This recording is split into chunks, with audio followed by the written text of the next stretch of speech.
महाराष्ट्रात सध्या मुसळधार ते अतिमुसळधार पावसाने हाहाकार माजवला आहे. मराठवाडा, पश्चिम महाराष्ट्र, विदर्भ आणि उत्तर महाराष्ट्रातील अनेक जिल्ह्यांमध्ये पूरस्थिती निर्माण झाली आहे. 27 सप्टेंबर 2025 रोजी सायंकाळी 6:31 IST पर्यंतच्या हवामान विभागाच्या अंदाजानुसार राज्यातील 23 जिल्ह्यांना येलो अलर्ट जारी करण्यात आला आहे, तर काही जिल्ह्यांना रेड आणि ऑरेंज अलर्ट देण्यात आले आहेत. पुढील काही दिवस 27 सप्टेंबर ते 1 ऑक्टोबर मेघगर्जनेसह वादळी वारे, विजांचा कडकडाट आणि अतिवृष्टीची शक्यता वर्तवली जात आहे. कमी दाब क्षेत्रामुळे नद्या, नाले आणि धरणे ओव्हरफ्लो झाले असून शेतीचे प्रचंड नुकसान झाले आहे. शेतकऱ्यांचे पीक पाण्याखाली गेले, पूल वाहून गेले, रस्ते बंद झाले आणि अनेक गावांचा संपर्क तुटला आहे. प्रशासनाने आपत्ती व्यवस्थापन पथके, NDRF आणि स्थानिक स्वयंसेवकांच्या सहाय्याने मदत कार्य सुरू केले आहे. नुकसानीचे पंचनामे सुरू असून शेतकऱ्यांकडून भरपाई आणि कर्जमाफीच्या मागण्या जोर धरत आहेत.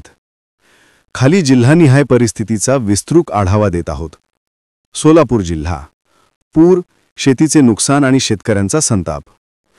सोलापूर जिल्ह्यात मुसळधार पावसाने ग्रामीण भागांना जबरदस्त फटका बसला आहे. अक्कलकोट, मोहोळ आणि उत्तर सोलापूर तालुक्यांमध्ये नद्या, नाले तुडुंब भरून वाहत आहेत. अक्कलकोट बोरी मार्गावरील एका पुलावरून पाणी वाहत असताना एक ट्रक अडकला होता, ज्याला स्थानिकांनी ट्रॅक्टरच्या सहाय्याने सुरक्षित बाहेर काढले. मोहोळ तालुक्यातील नद्या आणि नाले ओव्हरफ्लो झाल्याने शेतकऱ्यांच्या शेतात पाणी शिरले, ज्यामुळे शेतीचे मोठे नुकसान झाले. अक्कलकोट तालुक्यातील रिधोरे गाव पूर्णपणे पाण्याने वेढले गेले असून आपत्ती व्यवस्थापन विभागाने तत्परतेने ग्रामस्थांना सुरक्षित स्थळी हलवले.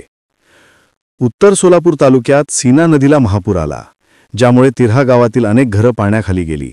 शेकडो एकर शेती उद्ध्वस्त झाली आणि अनेक जनावरे वाहून गेली. यामुळे शेतकऱ्यांचे आर्थिक कंबरडे मोडले आहे. माढा तालुक्यातील उंदरगाव येथील पूल पाण्याखाली गेल्याने माढा-वैराग मार्गावरील वाहतूक ठप्प झाली. सीना नदीत पुन्हा पाण्याचा विसर्ग सुरू झाल्याने मोहोळ आणि अक्कलकोट तालुक्यात गावागावात पूरसदृश परिस्थितीची दवंडी देण्यात आली आहे. अक्कलकोट तालुक्यातील खैरात गावाजवळील ओढा ओव्हरफ्लो झाल्याने ग्रामीण रस्ते पाण्याखाली गेले.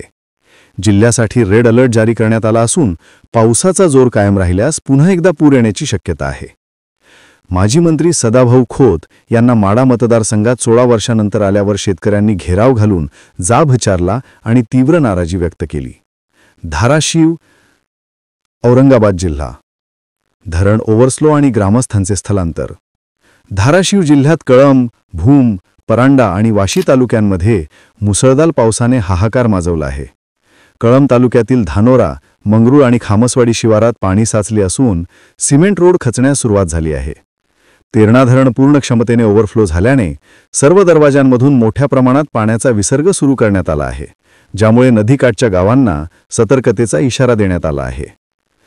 परांडा तालुक्यातील शेतकऱ्यांचे अतोनात नुकसान झाले असून शेळगाव येथे पाण्याचा प्रवाह वाढल्याने जनजीवन विस्कळीत झाले. भूम तालुक्यातील पाथरूड आणि आंबी परिसरात जोरदार पाऊस झाला, ज्याचा व्हिडिओ समोर आला आहे, ज्यामधून आंबी गावात प्रचंड पाणी साचल्याचे दिसते. भूम आणि परांडा तालुक्यात मुसळधार पावसाने हजेरी लावली असून प्रशासनाने NDRF पथकांना बोलावले आहे आणि परांडा तालुक्यातील 12 गावांतील नागरिकांचे स्थलांतर सुरू केले आहे. कळंब तालुक्यातील मंगरूळ शिवारातील बंधाऱ्यात मोठ्या प्रमाणात पाणी आले, जे गावांमध्ये शिरले. वाशी तालुक्यात मुसळधार पावसाने ठिकठिकाणी पाणी साचले, ज्यामुळे नागरिकांची तारांबळ उडाली. आर्णी गावात पूर आल्याने ग्रामस्थांना जीवघेणा प्रवास करावा लागला. एकमेकांच्या सहाय्याने पाण्यातून पलीकडे जाण्याचा प्रयत्न केला. बीड जिल्हा. नद्यांना पूर आणि पोलीस ठाण्यात पाणी. बीड जिल्ह्यात वडवणी, माजलगाव आणि शहर परिसरात मुसळधार पावसाने जोरदार फटका बसला आहे. वडवणी तालुक्यातील देवडी येथील सिंदफणा नदीला पूर आल्याने अनेक गावांचा संपर्क तुटला आहे, तर देवडी गावाला मोठा धोका निर्माण झाला आहे. ग्रामीण पोलीस ठाण्याच्या मुख्य इमारतीत नाल्याचे पाणी शिरल्याने महत्त्वाची कागदपत्रे आणि साहित्य भिजले. बीडचे पोलीस अधीक्षक नवनीत कावत यांनी ठाण्याची पाहणी केली. शहरातील बिंदुसरा नदीला महापूर आल्याने दगडी पुलावरून पाणी वाहत असल्याने हा मार्ग वाहतुकीसाठी बंद झाला आहे. नदीकाठच्या गावांना सतर्कतेचा इशारा देण्यात आला आहे. माजलगाव तालुक्यातील सरस्वती नदीला पूर आल्याने पुलावरून पाणी वाहत असल्याने गावांचा संपर्क तुटलेला आहे. तरीही काही नागरिक धोकादायक प्रवास करत आहेत. हिंगोली आणि यवतमाळ. ओढ्यांना पूर आणि महामार्ग बंद. हिंगोली जिल्ह्यात पांगरा परिसरात मुसळधार पावसाने ओढ्याला पूर आला, ज्यामुळे शेतात दूध आणण्यासाठी गेलेले शेतकरी अडकले. दोरखंडाच्या साह्याने त्यांना सुखरूप बाहेर काढण्यात यश आले.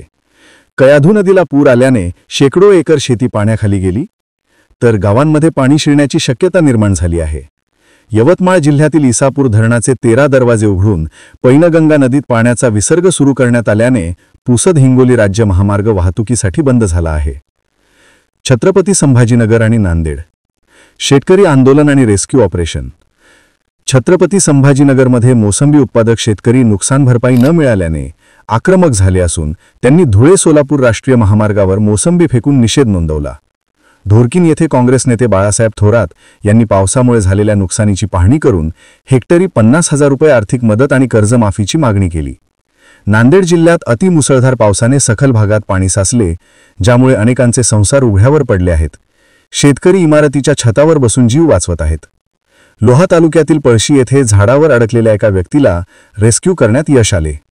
वाका गावाजवळच्या पुलावर पाणी वाहत असल्याने नांदेड हैदराबाद मार्ग ठप्प झाला. पासदगाव येथील आसना नदीच्या पुलावर पाणी वाहत असल्याने हा मार्ग बंद करण्यात आला आहे. तरोडा गावाजवळच्या ओढ्याला पूर आल्याने रस्ता बंद झाला, तर गजानन मंदिर परिसरातील घरांमध्ये पाणी शिरले. धुले शहानगरात एका घरावर वीज कोसळल्याने घर जळून ठाक झाले. सुदैवाने जीवितहानी टळली. पावसाचा जोर वाढल्याने रस्त्यांवर पाणी साचले असून भीषण परिस्थिती निर्माण होण्याची शक्यता आहे. लातूर, जालना आणि सातारा. अडकलेले शेतकरी आणि धरणातून विसर्ग. लातूर जिल्ह्यात पूरस्थिती गंभीर बनत आहे. अनंतपाल तालुक्यात एक 60 वर्षीय व्यक्ती रात्रभर शेतात अडकली होती. पाणी कमी होण्याची वाट पाहत होती. जालना येथे नुकसानीचे पंचनामे करण्यासाठी अधिकाऱ्यांना बैलगाडीने प्रवास करावा लागला. गोंदेगाव आणि बिरेलव शिवारात ट्रॅक्टरने पोहोचून तलाठी आणि कृषी अधिकाऱ्यांनी नुकसानीचे पंचनामे केले.